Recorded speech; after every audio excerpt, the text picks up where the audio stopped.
こんにちは、ヨギャオの中です。今日はですね、僕が使っている袋、これのお手入れですね、それのやり方について説明したいと思います。で、これビフォーアフターが先にあった方が分かりやすいかなと思って今これを撮ってるんですが、これがビフォーメンテナンス後ですね。で、メンテナンス前というのはですね、こういう写真の状態でした。全体的に白っぽくて、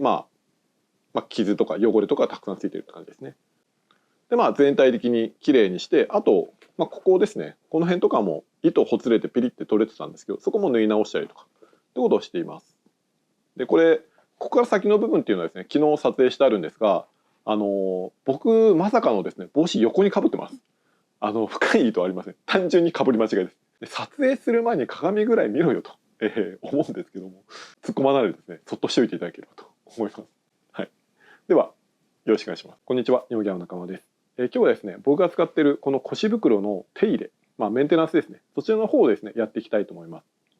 で、僕、これ買ってから多分丸3年ぐらい経つんですけど、一切何もしないです。もう買っただけは何もしないです。で、それはなんかですね、もうこう僕の中で新品の腰袋よりも、ちょっと小汚い方がかっこいいんじゃないかみたいな、なんかそういう感覚があるのと、あとあんまり気使いたくないじゃないですか。なんか汚れたら嫌だなとかって思わずにガシガシ使いたいので、今まで何もしてずに来たんですけど、さすがにボロボロだなと、汚くなってきたなというところで、ちょっとメンテナンスのお手入れの方をですね、していきたいなと思っております。で、僕が使っているこの腰袋は、フクロウクラブのスザクというシリーズです。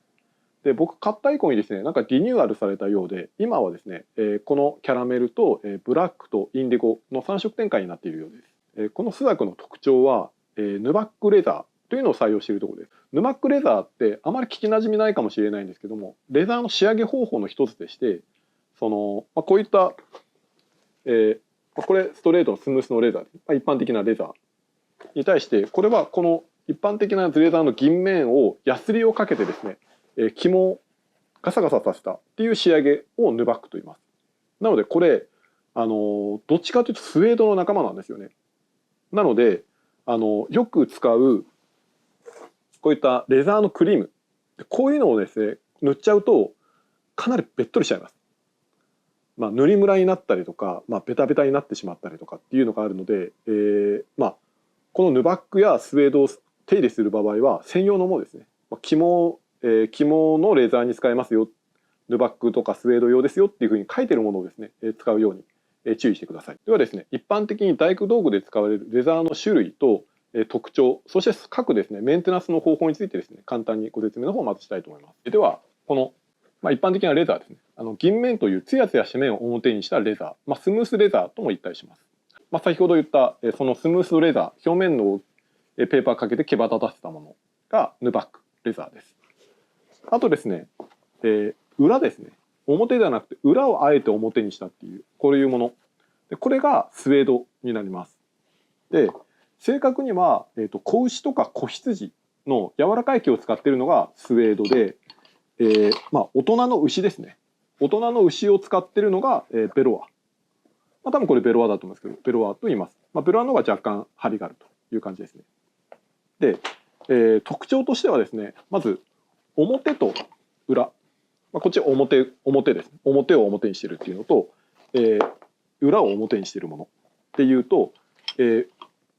表の方が耐久性が高いと言われているので、こちらの方が、銀面を表にしている方がですね、耐久性、対摩擦性が強いというふうに言われています。ただですね、このスウェードとかベロアのいいところはこのしなやかさですね。本当に柔らかくてしなやかです。あと、ちょっとゴミがつきやすいとか、ほこりっぽくなるんですけども、銀面みたいにですね、剥がれたり割れたりとかしないんですね。こう、くしゃくしゃって混ぜ、もう本当に柔らかくくしゃくしゃって曲げても、これ、銀面のレザーだとこんなにくしゃくしゃってやったら割れたりとか、ヌバックとかでも割れたりとかってしちゃうんですけど、そういうことがないと。なので、こういう巻物とか、袋類みたいなものにはですね、よくこういうベロアであったりスウェードっていうのが使われています。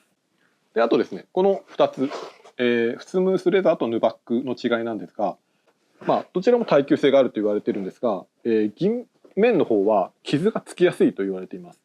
ちょっと引っかいたらやっぱここがピッて傷がついちゃった。で、表面が割れたりとかっていうことがしてしまうと。それに対して、ヌバックっていうのはもうすでに荒らしてあるので傷がつかないというか、傷がほとんど目立たない。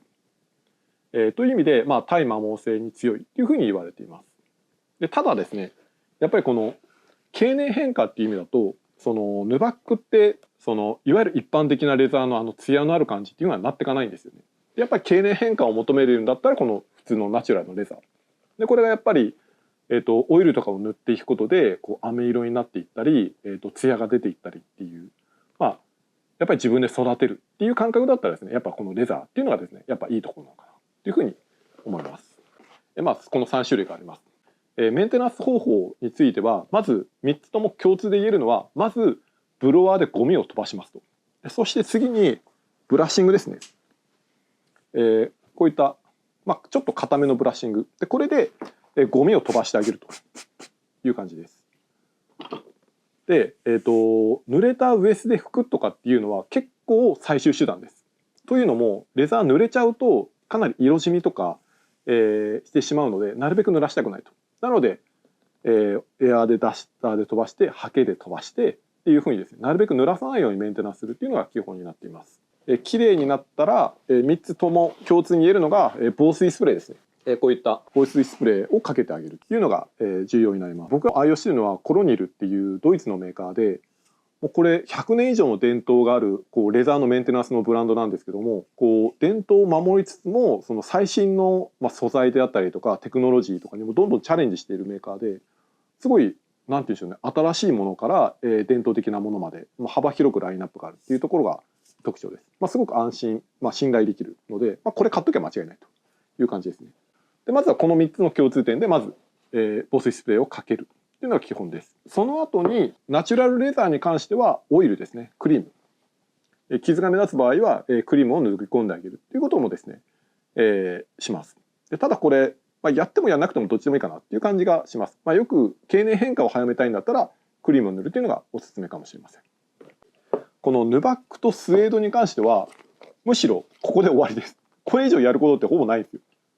あえて今回この僕のヌバックかなり色あせてきてるので、色を補色してあげようっていう意味で、この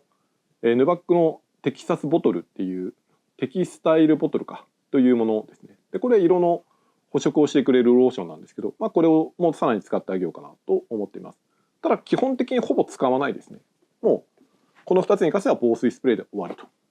いう感じです。であとですね、このナチュラルレザーのクリームが先か防水スプレーが先か問題ってあるんですけど、これ、どっちが先でもいいらしいんですよ。でただそのどっちを重要視するか、例えば防水スプレーを先にしてクリーム塗るとクリームの浸透率が下がります。で逆にクリーム塗ってから防水スプレーかけちゃうと防水性能が落ちます。なので要はどっちを重要視するかの問題で、大工道具に関してはやっぱり濡れるのが一番大変っていうか一番困るので、一番濡れやすいし、雨の日とかでもやっぱ濡れちゃうじゃないですか。なのでそう考えると、防水スプレーを一番最初にがっつりかけるというのが大事かなというふうに思います。ということでですね、代表的なレザーのですねメンテナンス方法を簡単にご説明しました。ではですね、実際にこの僕の腰袋の方をですねきれいにするというところをやっていきたいと思います。まずブラッシングをして、汚れがひどいところには真鍮ブラシをして、それでも汚れ落ちないなっていうものに関しては、このダイソーで買った、スニーカー用消しゴムで、これスウェードのゴミを汚れを落とす用の消しゴムなんですよね。なのでこれと、真鍮のワイヤーブラシを使ってですね汚れを落としていくと。で防水スプレーをかけて、色補色キャラメルのこれで色を合わせているところを補色してあげる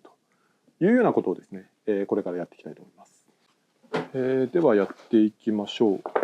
まずブラッシングしてですね、これさっき気がついたんですけど、ここ紐取れちゃってて、ここペロンってなってるんですよ。なのでこれ僕夜これ自分で抜いたいと思います。はい。とりあえず今日はその前のところまでですね。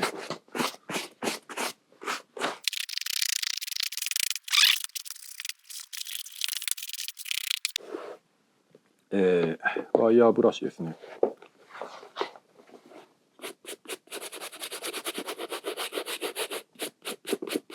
でワイヤーブラシは真鍮を選んでください。普通の鉄だと硬すぎるそうなので、真鍮がいいらしいです。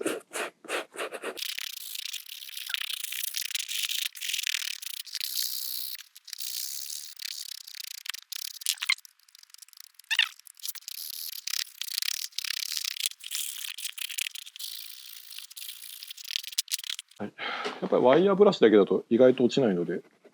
消しゴムでやってみます。消しゴム色きれいになりますねこれ。やっぱ消しゴムでこするとこの白っぽかったところとかがほこりも一緒に取れるというか色戻ってきますね。こっちが消しゴムかけた方でこっち消しゴムかけてない方ですね。なので色のブラウン感は消しゴムでかけた方が色が戻ってきているという感じですね。なんかこの表面の白い細かいほこりみたいのが取れてきれいになってるっていう感じなんだと思います。ただこっちの方は結構なかなか戻ってこないなって感じがします。はい、これかなり長期戦かもしれないですね。結構あれですね、がっつり結構汚いんでがっつりゴリゴリ消しゴムかけちゃった方が綺麗になりますね。ワイヤーブラシより消しゴムの方が綺麗になります。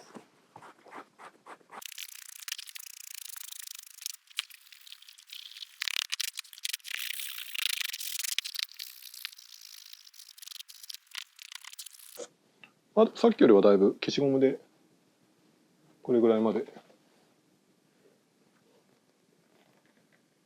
とりあえずこれぐらいでいいかなと。はい。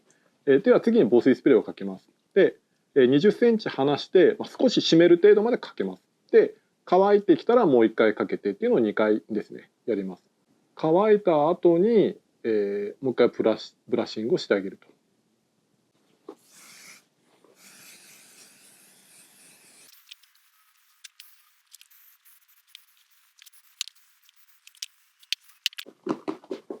これで1回乾かします。乾いてきたのでもう一度かけます。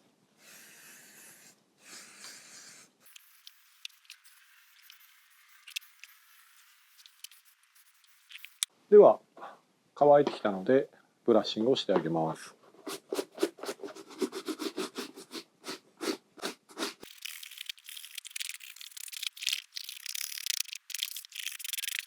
今防水スプレーとブラッシングが終わった状態ですね。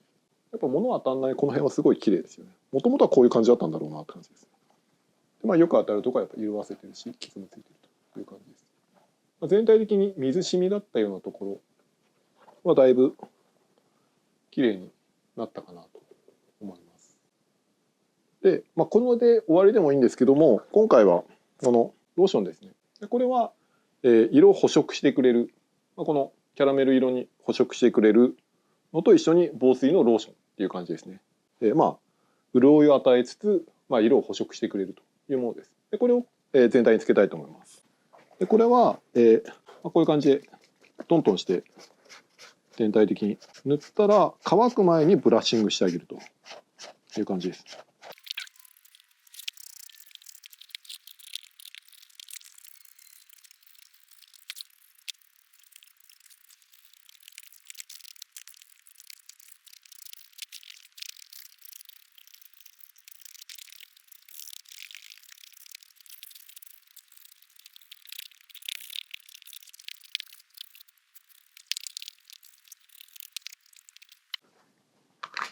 で塗ったら、乾く前にブラッシングをしてあげます。で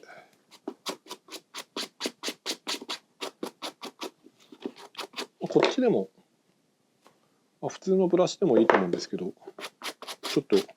ブラシに色がついたら嫌だなっていうのでちょっと真鍮でやってます。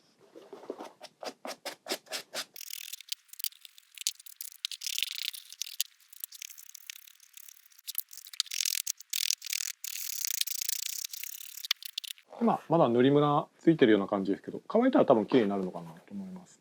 あと僕はちょっとこの剥がれたところとかを夜にちょっと塗ってみたいなと思います。明日完成した姿を明日また見たいと思います。一晩乾かした状態がこういう感じになっています。全体的には、だいぶ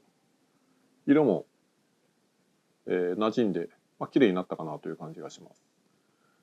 で、細かく見ると、はい、多分この辺がもともとの色なんだと思うんですけども、それとはちょっと違いますけども、だいぶ色も補色で戻ってきて、そんなに気にならないかなと。であとこの辺ですね。これはもともとあった水染みなんですけど、それはちょっと残ってるのと、あとここがよく擦れるところはレザー自体がもう傷んじゃってるので、これはしょうがないかなという感じですね。あとここ昨日ペロッと取れてたところを、ここからこの辺まで縫い直しました。あとここかな、ここもほつれてたんで、こことここの2箇所縫い直したのと、あとここですね、この角の部分、ここも縫い直しました。これ夜自分で縫い直したんですけど、一応簡単に縫い方説明します。で詳しくはリンク貼っておくので、レザー屋さんのやつ見てください。よく道具ってこういうふうに糸切れてそこから壊れたりするじゃないですか。なので針と糸だけあるとだいぶ違うというか、結構重宝します。レザー用の針2本と、あとレザー用の糸ですね。でこれナイロン製で、ロー引きといってこれに全部ろうそくがろうが塗られてるというやつです。でこれないと本当は糸に全部こうやってろうそくとか蜜ろうみたいなこすりつけながらろうをつけて、塗っていくということをしないといけないので、すでに塗ってある糸があるのでこれが便利です。あとナイロンのやつがいいところが、最後の糸の処理をライターで炙って固めて終わりみたいなこともできるし、短部僕とかは短部キュッキュッて縛って終わりにしちゃったりしますけども、炙って団子にして終わりっていうこともできるので、ナイロン製の方が扱いやすいかなという感じがします。で一応簡単に縫い方だけ説明します。まず両端ですね。両端に針を通します。でこれ僕別に上手なわけでもないし、ノリでやってるんで、なんか俺が説明していいのかなと思って、どうなのかなと思って昨日説明しないでおこうと思ったんですけど、説明しないで家で夜やっちゃったんですけど、一応説明しとこうかなと思いました。こういう感じですね。でこうやって両方に針と糸を通した、こういう状態ですね。両方に針が出てる感じのものを作ります。レザークラフトって先に穴開けるんですよ。で穴開けたところに糸を通していくってことをするんですけど、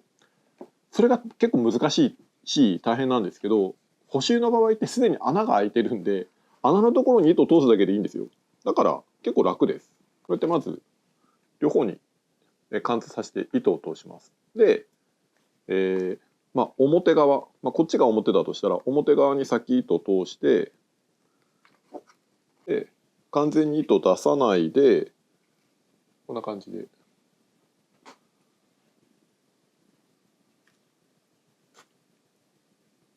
糸を通して、でギュッと引っ張ると。あと表ですね。表側から次の穴に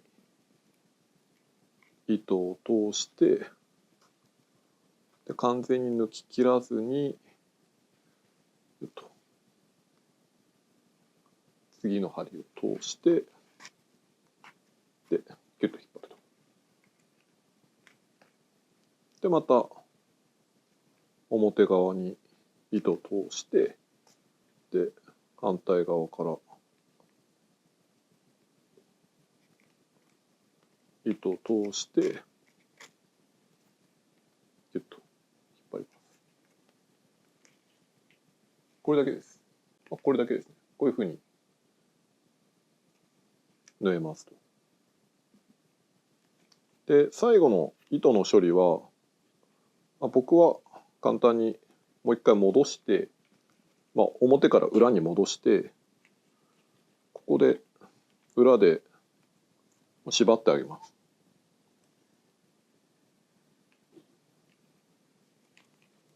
裏でキュキュッと団子縛りを2回して、あとここ糸切っておしまいですね。はい、これでキュキュッと短部潰してあげて、これで完成です。で表はこんな感じになってるという感じですね。最後の糸の処理、本当はプロの方とかもっと綺麗にやる方法とかあるんですけど、補修なんで、とりあえずこれぐらいできればいいかなと思います。ということで、こういうレザー用の針2本と糸があるだけで結構簡単に補修できます。どうせまた切れるんですよ、どうせ使っていくと。だからそんな難しく考えずに、サクサクっと縫ってあげるっていうことができるだけでも結構道具って長持ちするし、長く大切に使えるかなと思いますので、ぜひ、用意していただければと思います。はい、ということで僕の腰袋のですねメンテナンスの方をさせていただきました。何かの参考になれば幸いです。ではありがとうございました。